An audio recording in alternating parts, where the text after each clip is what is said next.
విద్యార్థులందరికీ ఇంకోసారి సుస్వాగతం. ఈరోజు గురువారం కాబట్టి పాలిటీ. సుప్రీంకోర్టు రిపీటెడ్గా మొట్టికాయలు వేసిన తర్వాత స్టేట్ బ్యాంక్ ఆఫ్ ఇండియా ఫైనల్గా ఎలక్టోరల్ బాండ్స్ డేటాని రిలీజ్ చేసింది. ఆ డేటాకి సంబంధించి 3-4 ముఖ్యమైన విషయాలు మీకు ఎక్స్ప్లెయిన్ చేస్తాను. అలాగే మనందరం ఎలక్షన్స్లో పార్టిసిపేట్ చేయడానికి, పోటీ చేయడానికి 3 ముఖ్యమైన ప్రిన్సిపల్స్ ఉండాలి. అవి ఏమిటి? వాటిని ఏమంటారంటే ఎలక్షన్ క్యాంపెయిన్ ఫండింగ్ ప్రిన్సిపల్స్ అన్నమాట. వాటి గురించి కూడా ఒక 2 నిమిషాలు మాట్లాడతాను. Panda diplomacy, imperialistic credit policy, salami slicing technique, ఈ 3 కూడా చైనాకి సంబంధించినవి. వీటి గురించి 2 నిమిషాల సేపు ఎక్స్ప్లెయిన్ చేస్తాను. ఆర్టికల్ 142 ఈ మధ్య వార్తల్లోకి వచ్చింది. ఎందుకంటే చండీగఢ్ మేయర్ ఎలక్షన్స్కి సంబంధించి సుప్రీంకోర్టు తీసుకున్నటువంటి నిర్ణయం. అందువల్ల సుప్రీంకోర్టుకి సంబంధించి కొన్ని ముఖ్యమైనటువంటి ఆర్టికల్ 130 కావచ్చు, 131 కావచ్చు, 136 కావచ్చు, అలాగే ఆర్టికల్ 142, 143, 145 వీటన్నిటి గురించి ఒక 2 నిమిషాల సేపు బ్రీఫ్గా మీకు ఎక్స్ప్లెయిన్ చేస్తాను. 97వ రాజ్యాంగ సవరణకి ఒక ప్రత్యేకత ఉంది. దీన్ని 2011వ సంవత్సరంలో తీసుకొచ్చారు. ఇది కోఆపరేటివ్ సొసైటీస్కి సంబంధించింది. అయితే ఆ తర్వాత 10 సంవత్సరాల తరువాత సుప్రీంకోర్టు అందులో కొంత భాగాన్ని రద్దు చేసింది. అందుకే 97వ రాజ్యాంగ సవరణ ఇంపార్టెంట్. దానికి సంబంధించిన ముఖ్యమైన విషయాలను 2 నిమిషాల సేపు ఎక్స్ప్లెయిన్ చేస్తాను. అలాగే ఓట్ ఫ్రమ్ హోమ్ ఎవరెవరికి ఇచ్చారు, అయితే ప్రొసీజర్ ఏమిటి, వీటి గురించి కూడా చెప్తాను. అలాగే ప్రియంబుల్కి సంబంధించి కొన్ని పదాలు మనం తరచుగా వింటూ ఉంటాం. వాటి అసలు అర్థాలు ఏమిటి, షెంజన్ వీసా గురించి కూడా 1 నిమిషం మాట్లాడతాను. సరే, రాగల 20 నిమిషాల సేపు శ్రద్ధగా వినండి. మొదటిది ఎలక్షన్ క్యాంపెయిన్ ఫండింగ్కి సంబంధించినటువంటి 3 ప్రిన్సిపల్స్ ఏమిటి. వీటిలోకి వెళ్లే ముందు సుప్రీంకోర్టు మొట్టికాయలు తిన్న తర్వాత state bank of India electoral bonds డేటాని రిలీజ్ చేసింది. ఆ డేటాను చూస్తే ఆశ్చర్యం అనిపించదు. ఎందుకంటే ఎలక్టోరల్ బాండ్స్ ఆర్కిటెక్చర్ అలా ఉంటే ఆ డేటా కూడా ఇలాగే ఉంటుంది. అంటే ఎలక్టోరల్ బాండ్స్ ఆర్కిటెక్చర్ డిజైన్ ఏదైతే ఉందో ఒక్కసారి గమనించండి. స్టేట్ బ్యాంక్ ఆఫ్ ఇండియా మాత్రమే ఎలక్టోరల్ బాండ్స్ని ఇష్యూ చేయగలదు. అంటే ప్రభుత్వానికి తెలుస్తుంది అంతా. ప్రభుత్వానికి తెలిస్తే ఏం జరుగుతుంది? ప్రతిపక్షాలకి ఇవ్వకుండా కంపెనీల్ని కట్టడి చేయొచ్చు. అలాగే వాళ్ళకి ఇచ్చేటట్లుగా కంపెనీస్ని ప్రొపెల్ చేయొచ్చు. 2 జరగచ్చు కదా. అందుకని మీరు ఆ డేటాని ఒకసారి విశ్లేషిస్తే చాలా ఆశ్చర్యకరమైన విషయాలు కనబడతాయి. ఒకటేంటంటే, ఒక కంపెనీ తీసుకోండి, ఫ్యూచర్ గేమింగ్ అనే కంపెనీ 5 రాజకీయ పార్టీలకి 1400 కోట్ల రూపాయల దాకా డొనేట్ చేసింది. మీరు ఒక సంవత్సరం దానికి సంబంధించినటువంటి ఫైనాన్షియల్ క్రెడెన్షియల్స్ చూస్తే ఒక సంవత్సరంలో ప్రాఫిట్ ఆఫ్టర్ ట్యాక్స్ ఎంత? 40 కోట్లు మాత్రమే. మీరు దానికి సంబంధించినటువంటి ఫైనాన్షియల్ స్టేట్మెంట్స్ చూడండి. ఆ కంపెనీ 40 కోట్ల రూపాయలు మాత్రమే ప్రాఫిట్ ఆఫ్టర్ ట్యాక్స్. 5 సంవత్సరాల్లో వేసుకుంటే ఎంత అవుతుంది? 200 కోట్లు అవుతుంది. ఎంత డొనేషన్లు ఇచ్చింది? 1400 కోట్ల రూపాయలు డొనేషన్లు ఇచ్చింది. అలాగే నార్మల్గా మనం ఏమనుకుంటాం, కంపెనీలు డొనేషన్లు ఇస్తున్నాయంటే పబ్లిక్ లిమిటెడ్ కంపెనీస్, ఎల్ఎన్టీ కావచ్చు, టాటా కావచ్చు, అలాగే రిలయన్స్ ఇండస్ట్రీస్ కావచ్చు, అలాంటివి పెద్ద పెద్ద డొనేషన్స్ ఇచ్చుంటాయి అని మనం ఎక్స్పెక్ట్ చేస్తాం. కానీ అలా జరగలేదు. చాలా కంపెనీలు, కొన్ని ఊరు పేరు లేని కంపెనీలు కూడా డొనేషన్లు ఇచ్చాయి. చాలా కంపెనీలు ప్రైవేట్ లిమిటెడ్ కంపెనీస్, అంటే పబ్లిక్ లిమిటెడ్ కంపెనీస్ అయితే వాటికి సంబంధించినటువంటి బ్యాలెన్స్ షీట్స్ కావచ్చు, ప్రాఫిట్ అండ్ లాస్ అకౌంట్స్ కావచ్చు, అవన్నీ పబ్లిక్ డొమైన్లో ఉంటాయి, మనం తెలుసుకోవచ్చు. కానీ ప్రైవేట్ లిమిటెడ్ కంపెనీస్ ఏవైతే ఉన్నాయో వాటికి సంబంధించినటువంటి ఫైనాన్షియల్స్ మన దగ్గర ఉండవు. వాళ్ళు ఏం చేస్తున్నారనేది తెలియదు. ఇప్పుడు ఇదంతా ఎలా బయటపడింది? సుప్రీంకోర్టు మీరు ఎలక్టోరల్ బాండ్స్ డేటాని బహిర్గతం చేయండి అని మొట్టికాయలు వేసిన తర్వాత బయటపడింది. అంతేకాకుండా కొంత కోరిలేషన్ కూడా కనపడింది. ఎన్ఫోర్స్మెంట్ డైరెక్టరేట్కి సంబంధించినటువంటి దాడులు, ఆ తర్వాత పొలిటికల్ పార్టీస్కి డబ్బులు ఇవ్వటం, ఇలాంటిది కరెక్ట్ కాదు కదా. సరే, ఏదేమైనా సరే ఎలక్టోరల్ బాండ్స్కి సంబంధించి అవి bearer bonds, state bank of India మాత్రమే ఇస్తూ ఉండేది. State bank of India bearer బాండ్స్ని ఇవ్వటానికి వీలుగా ఆర్బీఐ యాక్ట్లో కూడా అమెండ్మెంట్స్ తీసుకొచ్చారు 2017 సంవత్సరంలో. తర్వాత ఫారిన్ కంపెనీస్ ఇండియా సబ్సిడరీ ద్వారా కూడా ఎలక్టోరల్ బాండ్స్ ద్వారా డొనేషన్స్ ఇవ్వచ్చు. సరే, ఇదంతా పక్కన పెడదాం. అసలు అందరూ ఎలక్షన్స్లో పార్టిసిపేట్ చేయడానికి, అంటే మనందరికీ ఈక్వాలిటీ ఆఫ్ ఆపర్చునిటీ ఉండటానికి కావాల్సినటువంటి 3 ప్రిన్సిపల్స్ ఏమిటని చూద్దాం. ఒకటేంటంటే ఫారిన్ మనీ కానీ బ్లాక్ మనీ కానీ ఈ ఎలక్షన్ క్యాంపెయిన్ ఫండింగ్లోకి రాకూడదు. కానీ చూస్తున్నాం ఓటుకి ఎన్ని వేల రూపాయలు ఇస్తున్నారో, ఓటర్స్ని బ్రైబ్ చేస్తున్నారు అంటే తప్పకుండా బ్లాక్ మనీ ఉంటుంది.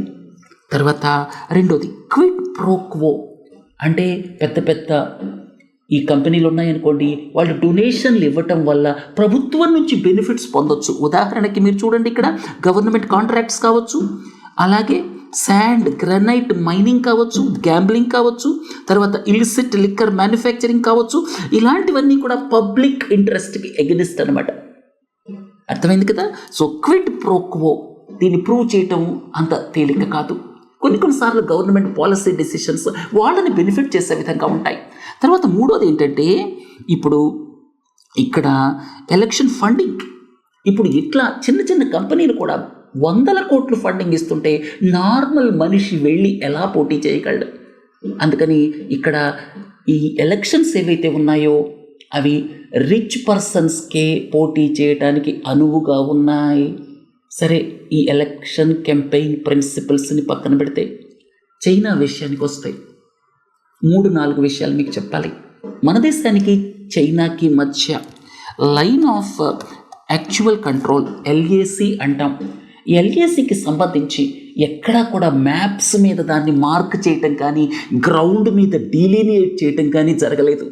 అయితే మన దేశం చెప్పేది ఏంటంటే, చైనా 1960ల నుంచి కొద్దిగా లోపలికి చొచ్చుకుంటూ వస్తుందన్నమాట. ఒక కేక్ని అక్కడ పెట్టామనుకోండి, మీరు చిన్న చిన్న ముక్కలు తింటే ఎవరికి తెలియదు. అదే పెద్ద ముక్క కోసుకొని తిన్నారనుకోండి, అప్పుడు ఏమవుతుంది చెప్పండి? అందరికీ తెలుస్తుంది. చైనా స్ట్రాటజీ ఏమిటి? ఈ లైన్ ఆఫ్ యాక్చువల్ కంట్రోల్ ఏదైతే ఉందో అది దాటుకుంటూ మన భూభాగంలోకి కొద్దిగా ఆ లైన్ని జరుపుతూ వస్తుంది.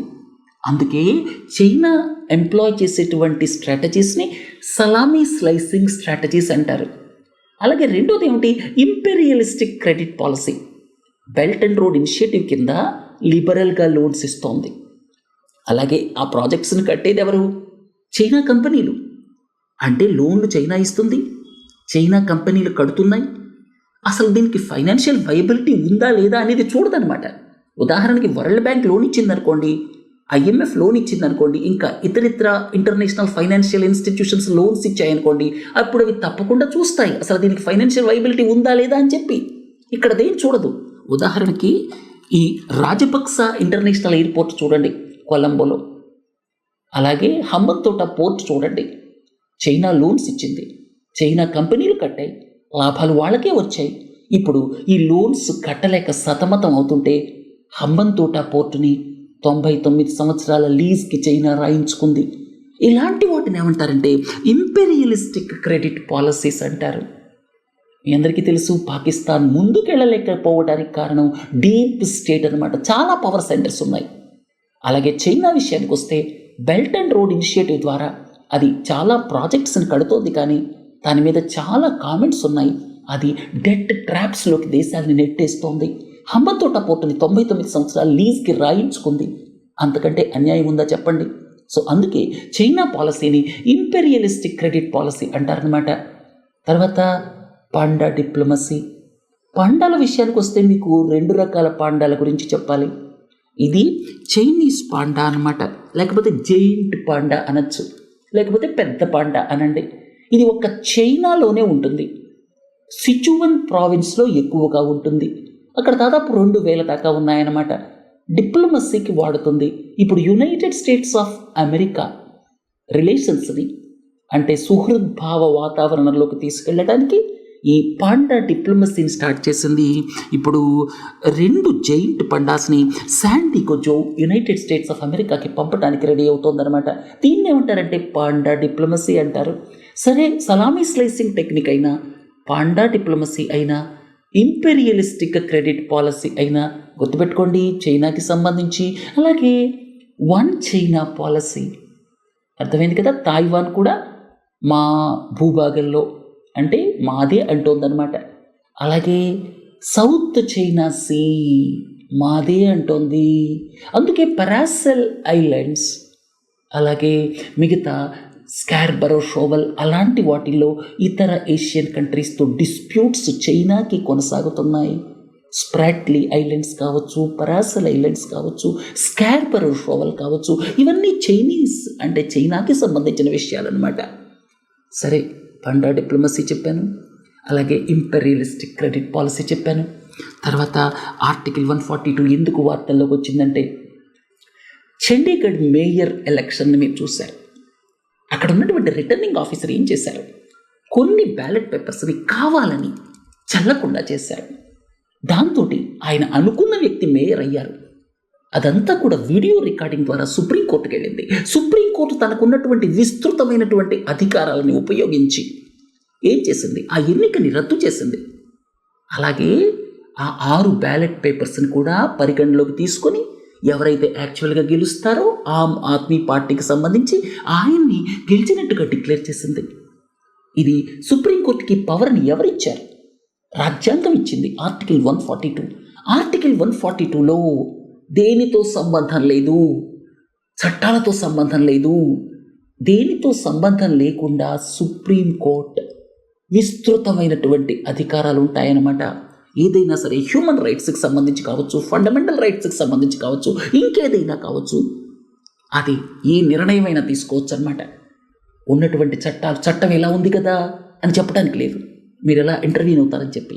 అది ఆర్టికల్ 142. అందుకే మనం సుప్రీంకోర్టుని ఇక్కడ ultimate arbiter of legal matters, అలాగే ప్రొటెక్టర్ ఆఫ్ ద కాన్స్టిట్యూషన్ అంటాం.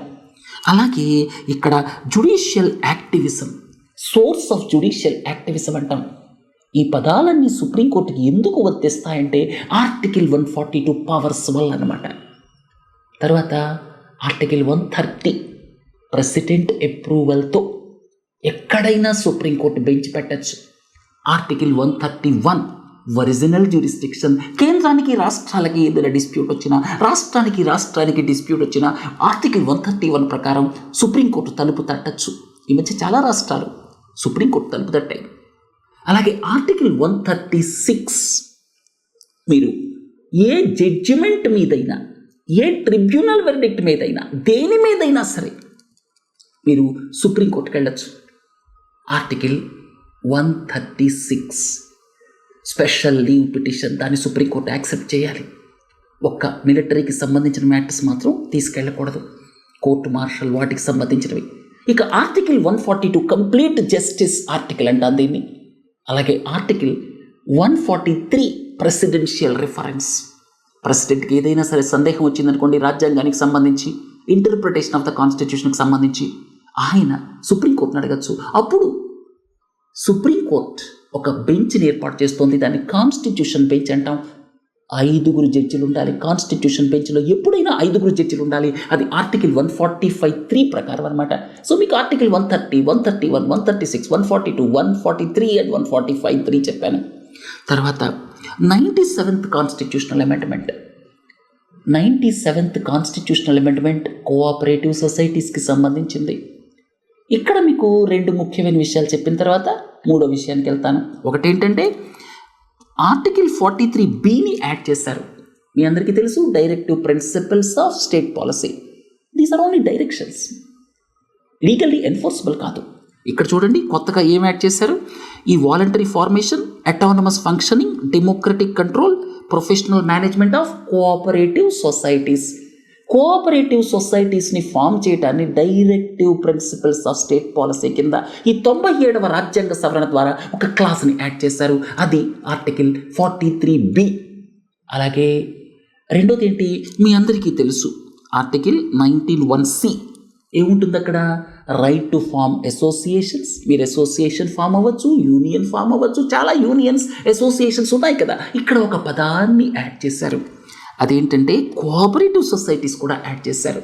అంటే ఈ రాజ్యాంగ సవరణ ద్వారా ఆర్టికల్ 43(b) అది యాడ్ చేయడం జరిగింది, directive principles of state policy. తర్వాత రెండోది ఆర్టికల్ 19(1)C, ఇది ఫండమెంటల్ రైట్, మీ అందరికీ తెలుసు. ఇక్కడ right to form associations or unions ఉండేది, దానికి అడిషనల్గా కోఆపరేటివ్ సొసైటీస్ని యాడ్ చేశారు. సరే, ఈ రెండు రాజ్యాంగంలో యాడ్ చేశారు. తర్వాత ఇక్కడ అన్నిటికంటే సంక్లిష్టమైనది ఏంటంటే పార్ట్ 9(B)ని యాడ్ చేశారు. రాజ్యాంగంలో పార్ట్ 9(B)ని యాడ్ చేశారు. ఈ రెండేమో చూడండి, డైరెక్టివ్ ప్రిన్సిపల్స్కి యాడ్ చేశారు, ఇబ్బంది లేదు, అందరం ఫాలో అవుతాం. అలాగే ఫండమెంటల్ రైట్, ఒక కోఆపరేటివ్ సొసైటీ ఫామ్ అవ్వటం అనేది ఫండమెంటల్ రైట్ అని చెప్పారు, సంతోషం, దానికి ఇబ్బంది లేదు. అయితే ఇక్కడ పార్ట్ 9(B) యాడ్ చేశారు. మీ అందరికీ తెలుసు కోఆపరేటివ్ సొసైటీస్ అనేది స్టేట్ సబ్జెక్ట్, స్టేట్ లిస్ట్లో ఉంది. అయితే మల్టీ స్టేట్ కోఆపరేటివ్ సొసైటీస్ ఏవైతే ఉంటాయో 2-3 రాష్ట్రాల్లో ఉన్నటువంటి కోఆపరేటివ్ సొసైటీస్ సెంట్రల్ గవర్నమెంట్ కిందకు వస్తాయి. సరే, అర్థమైంది కదా. ఇక్కడ డైరెక్టివ్ ప్రిన్సిపల్స్లో యాడ్ చేయటం కానీ ఫండమెంటల్ రైట్గా యాడ్ చేయటం కానీ ఇబ్బంది లేదు. అయితే ఇక్కడ మీరు ఈ పార్ట్ 9(B) ఏదైతే యాడ్ చేశారో, పార్ట్ 9కి పార్ట్ 9(B) యాడ్ చేశారు. అక్కడ ఏం చెప్పారు, ఈ యొక్క కోఆపరేటివ్ సొసైటీస్ ఫంక్షనింగ్ గురించి మాట్లాడారు. ఎంతమంది డైరెక్టర్లు ఉండాలి, ఎలా ఎలక్షన్లు జరగాలి, ఎంతకాలం పదవీ కాలం, ఎస్సీ ఎస్టీస్కి ఎంతమంది ఉండాలి, ఇవన్నీ యాడ్ చేశారు. యాడ్ చేసినప్పుడు అవన్నీ స్టేట్స్కి కూడా వర్తిస్తాయి కదా. అలాంటప్పుడు states 50% of the states ratification కూడా తీసుకోవాలి కదా. ఎందుకంటే కోఆపరేటివ్ సొసైటీస్ స్టేట్ లిస్ట్లో ఉంది. 3-4 రాష్ట్రాల్లో ఉన్నాయి అయితే, లేకపోతే 2 రాష్ట్రాల్లో ఉన్నాయి అయితే మల్టీ స్టేట్ కోఆపరేటివ్స్ అంటాం, అవి సెంట్రల్ పరిధిలోకి వెళతాయి, యూనియన్ లిస్ట్లోకి వెళతాయి. కానీ ఎక్కువ కోఆపరేటివ్ సొసైటీస్ రాష్ట్రాల పరిధిలో ఉన్నాయి. అలాంటప్పుడు మీరు 50% ఆఫ్ ద స్టేట్స్ రాటిఫికేషన్ తీసుకోకుండా ఎలా ఈ రాజ్యాంగ సవరణను తెచ్చారు అని చెప్పి సుప్రీంకోర్టు ప్రశ్నిస్తూ రాష్ట్రాలకి సంబంధించినంత వరకు ఈ పార్ట్ 9(B) అప్లికబుల్ కాదు, కేవలం కేంద్ర ప్రభుత్వం పరిధిలో ఉన్నటువంటి కోఆపరేటివ్స్కే ఇది అప్లికబుల్ అవుతుంది అని చెప్పడం జరిగిందనమాట. కాబట్టి ఈ పార్ట్ 9(B) ఏదైతే ఉందో అది రాష్ట్ర ప్రభుత్వాలకి అప్లికబుల్ కాదు, ఎందుకంటే 50% ఆఫ్ ద స్టేట్స్ రాటిఫికేషన్ మీరు తీసుకోలేదు అని చెప్పి రాష్ట్రాలకు సంబంధించినంత వరకు అప్లికబిలిటీ ఆఫ్ పార్ట్ 9(B)ని సుప్రీంకోర్టు 2021 సంవత్సరంలో క్వాష్ చేసిందనమాట. అంటే పార్ట్లీ ఇట్ వాజ్ క్వాష్డ్. అందుకే 97వ రాజ్యాంగ సవరణ చాలా ఇంపార్టెంట్. 2011లో వచ్చింది, 2021లో part which is applicable to the state governments was quashed. తర్వాత జిఎస్టీకి సంబంధించి మీరు ఈ మధ్య చూస్తే 2017-18లో జిఎస్టీ ఇంప్లిమెంట్ చేసిన తరువాత చూడండి, ఇక్కడ 2021 అంటే కోవిడ్ ఇయర్ పక్కన పెడదాం, చూడండి ఎలా పెరుగుతున్నాయో జిఎస్టీ కలెక్షన్స్. ఏదైనా స్ట్రక్చరల్ రిఫార్మ్ తీసుకొచ్చినప్పుడు వెంటనే రిటర్న్స్ రావు, టైం పడుతుంది. ఆ తర్వాత దానికి సంబంధించిన ఫలాలని మనం చూస్తాం. ఇప్పుడు దేశంలో మ్యాసివ్ డిజిటలైజేషన్ జరిగింది. దీని ఫలాలు రాగల 10 సంవత్సరాల పాటు చాలా ఎక్కువగా ఉంటాయి. కేంద్ర ప్రభుత్వం క్యాపిటల్ ఎక్స్పెండిచర్ని పెంచి ఇన్ఫ్రాస్ట్రక్చర్ క్రియేట్ చేస్తోంది. దీని ఫలాలు రాగల 10-20 సంవత్సరాల్లో చాలా పెరుగుతాయి. స్ట్రక్చరల్ రిఫార్మ్స్ చేయడం కష్టం, జిఎస్టీ తీసుకురావడం ఎంత కష్టమో మీకు తెలుసు కదా. జిఎస్టీ తెచ్చిన తర్వాత చాలామంది ఏమన్నారు, ట్యాక్సులు పెరగటం లేదు అన్నారు. చూడండి ఇప్పుడు ఎలా పెరుగుతున్నాయో, 31%, 21%. సరే, ఈ 31% అంటే పక్కన పెడదాం, కోవిడ్ సంవత్సరంలో తగ్గాయి కాబట్టి ఇది బేస్ ఎఫెక్ట్ అని అనుకోవచ్చు. కానీ ఇప్పుడు చూడండి, ఇక్కడ పెరిగిన దాని మీద ఇంకా 21% పెరుగుతోంది. అయితే జిఎస్టీకి సంబంధించి కొన్ని రిఫార్మ్స్ ఇంకా తీసుకురావాలి. Still it is work in progress అని చెప్పుకోవచ్చు. ఒకటి ఏంటంటే డీజిల్, పెట్రోల్, ఎలక్ట్రిసిటీ లాంటివి జిఎస్టీ పరిధిలోకి రాలేదు. దాంతో ఇన్పుట్ ట్యాక్స్ క్రెడిట్ ఉండదు. దాని మూలంగా ఏమవుతుంది, క్యాస్కేడింగ్ ఎఫెక్ట్ అవుతుంది. ట్యాక్స్ మీద ట్యాక్స్ కడతాం. మనం డీజిల్ మీద ట్యాక్స్ కట్టామనుకోండి, ఒక ప్రోడక్ట్ తయారు చేయడానికి, తర్వాత మళ్ళీ ఆ ప్రోడక్ట్ మీద ట్యాక్స్, ట్యాక్స్ మీద ట్యాక్స్ని ఏమంటారు? క్యాస్కేడింగ్ ఎఫెక్ట్ అంటారు. జిఎస్టీ రావటం వల్ల ఇన్పుట్ ట్యాక్స్ క్రెడిట్ వస్తుంది, దాంతో క్యాస్కేడింగ్ ఎఫెక్ట్ పోయిందనమాట. రెండోది ఏంటంటే invoice matching. Input tax credit పొందటానికి ఇన్వాయిసెస్ ఏవైతే జనరేట్ అవుతాయో అవన్నీ ఆటో పాపులేటెడ్ అవ్వాలి. ఆటోమేటిక్గా మీరు జిఎస్టీ రిటర్న్ ఫైల్ చేసేటప్పుడు ఆటోమేటిక్గా రిఫ్లెక్ట్ అవ్వాలి. ఉదాహరణకి మీరు ఇన్కమ్ ట్యాక్స్ రిటర్న్, మీరు ప్రభుత్వ ఎంప్లాయీ అనుకోండి, ఇన్కమ్ ట్యాక్స్ రిటర్న్ ఫైల్ చేస్తున్నారనుకోండి, అప్పుడు మీరు ఆ ఫామ్ ఓపెన్ చేయగానే ఏమవుతుంది చెప్పండి? పైన మీ శాలరీ ఇంత, మీ డిడక్షన్స్ ఇంత అని చెప్పి ఆటోమేటిక్గా రిఫ్లెక్ట్ అయిపోతుంది. మనం ఏం చేయక్కర్లేదు. దాన్ని ఏమంటారు? ఆటో పాపులేటెడ్ అంటారనమాట. అలాగే ఈ జిఎస్టీ ఇన్వాయిస్ మ్యాచింగ్ ద్వారా ఆటో పాపులేటెడ్ సిస్టమ్ తీసుకురావాలి. తీసుకొస్తే చాలా ఫ్రాడ్స్ తగ్గుతాయి ఇన్పుట్ ట్యాక్స్ క్రెడిట్కి సంబంధించి. ఇక మూడోది ఏమిటి? కొన్నిటికి 0%, గోల్డ్కి 3%, కొన్నిటికి 12%, కొన్నిటికి 18%, కొన్నిటికి 28%. ఇట్లా 6 స్లాబ్స్ ఉన్నాయి. 3 ఎందుకు చేయలేము? 3టికి తీసుకొద్దాం. ఎందుకంటే చాలా దేశాల్లో 2-3 స్లాబ్సే ఉన్నాయి. తర్వాత ఈ రెవెన్యూ న్యూట్రల్ రేట్ అంటే మనకి జిఎస్టీ ఇంప్లిమెంట్ చేసేటప్పుడు ఆయా ట్యాక్సేషన్ని బట్టి చూస్తే మనకి యావరేజ్ ట్యాక్స్ రేట్ 15.5% ఉందన్నమాట. ఆ తర్వాత చాలా వాటికి ఎగ్జంప్షన్స్ ఇచ్చుకుంటూ పోయాం, కొన్నిటికి తగ్గించుకుంటూ పోయాం. అట్లా చేయటం వల్ల ఇప్పుడు ఏమైందంటే యావరేజ్ మనకి 11.5%కే వచ్చేసింది. అంటే మనం చాలా వాటికి తగ్గించుకుంటూ పోయాం, రేషనలైజ్ చేసుకుంటూ పోయాం. దాంతో మనకి ఈ యొక్క రెవెన్యూ న్యూట్రల్ రేట్ ఏదైతే 15.5% ఉందో ఒరిజినల్గా, అది ఇప్పుడు 11.5%కి వచ్చింది. అయినప్పటికీ కూడా ఇది ట్యాక్సెస్ పెరుగుతూనే ఉన్నాయి, గమనించండి. అంటే ఈ జిఎస్టీ ఆర్కిటెక్చర్ మన దేశానికి చాలా మేలు చేసిందని చెప్పచ్చు. తర్వాత ఓట్ ఫ్రమ్ హోమ్ ఫెసిలిటీ. ఈ ఓట్ ఫ్రమ్ హోమ్ ఫెసిలిటీని ఈ ఎలక్షన్స్ నుంచి 2 కేటగిరీస్ తీసుకొచ్చారనమాట. ఈ 2 కేటగిరీస్ ఏమిటి? 85 సంవత్సరాలు దాటిన వాళ్ళు, అలాగే ఫిజికల్లీ ఛాలెంజ్డ్ పీపుల్ ఎవరైతే ఉన్నారో వాళ్ళకి బెంచ్ మార్క్ డిసేబిలిటీ 40% కంటే తక్కువ ఉండకూడదు. అంటే డిసేబిలిటీ ఎక్కువ ఉన్న వాళ్ళకన్నమాట. వాళ్ళకి 85 సంవత్సరాలు దాటిన వాళ్ళకి ఈ ఓట్ ఫ్రమ్ హోమ్ ఫెసిలిటీ ఇచ్చారు. మీ అందరికీ తెలుసు, చాలా రోజుల నుంచి పోస్టల్ బ్యాలెట్ ఫెసిలిటీ ఉంది. ఉదాహరణకి సర్వీస్ ఓటర్స్ ఉన్నారనుకోండి, ఎవరైతే వాళ్ళ ఊరికి దూరంగా పోస్ట్ చేయబడ్డారు, అలాగే ఆర్మ్డ్ పోలీస్ ఫోర్సెస్, అలాగే central and state police personnel వాళ్ళు ఎలక్షన్ డ్యూటీస్లో వేరే చోట వాళ్ళకి పోస్టింగ్ ఇచ్చారనుకోండి, వాళ్ళందరికీ పోస్టల్ బ్యాలెట్ ఉంది. అంతేకాకుండా ఈ మెట్రోస్, రైల్వేస్, హెల్త్ కేర్ వీళ్ళకి కూడా పోస్టల్ బ్యాలెట్ ఫెసిలిటీ ఉంది. ఎందుకంటే వాళ్ళు ఓటు వేయడానికి రాలేరు కాబట్టి. ఇప్పుడు అడిషనల్గా ఏం చేశారంటే పోస్టల్ బ్యాలెట్ని మీడియా పర్సనల్ ఎవరైతే పోలింగ్ కవర్ చేస్తున్నారో వాళ్ళకి ఈసీఐ అక్రెడిటేషన్ ఇస్తే వాళ్ళకు కూడా ఈ ఫెసిలిటీ ఇచ్చారు. అయితే ఇప్పుడు ఇచ్చినటువంటి 85 సంవత్సరాలు దాటిన వాళ్ళకి, అలాగే డిజేబుల్డ్ పర్సన్స్కి ఇది చాలా స్పెషల్ అన్నమాట. ఎందుకంటే దీనికి ఒక స్పెషల్ ప్రాసెస్ ఉంది, ప్రొసీజర్ ఉంది. ఇక్కడ చూడండి, ఫామ్ 12D వాళ్ళు సబ్మిట్ చేయాలి. అసిస్టెంట్ రిటర్నింగ్ ఆఫీసర్కి కానీ, బూత్ లెవెల్ ఆఫీసర్కి కానీ వాళ్ళు ఫామ్ 12D అంటే పోలింగ్ నోటిఫికేషన్ వచ్చిన తర్వాత 5 రోజుల లోపల దీన్ని సబ్మిట్ చేయాలి. ఆ తర్వాత ఎలక్షన్ రోజు వాళ్ళకి ఇంటిమేషన్ వస్తుందన్నమాట. డేటు, టైము, ఎలక్షన్కి ముందే, ఎలక్షన్ రోజు కాదు, ఎలక్షన్కి ముందే వాళ్ళకి డేటు, టైము ఎస్ఎంఎస్ లేకపోతే పోస్ట్ ద్వారా ఇంటిమేషన్ వస్తుంది. పలానా రోజు, ఎలక్షన్ల కంటే ముందు పలానా రోజు పలానా టైంకి మీ ఇంటికి వస్తాం అని మెసేజ్ వస్తుంది. తర్వాత ఒకవేళ మొదటిసారి వెళ్ళినప్పుడు లేకపోతే రెండోసారి కూడా వెళతారు, 2 సార్లే వెళతారు. సరే వెళ్ళారు, అక్కడ ప్రాసెస్ ఏంటి?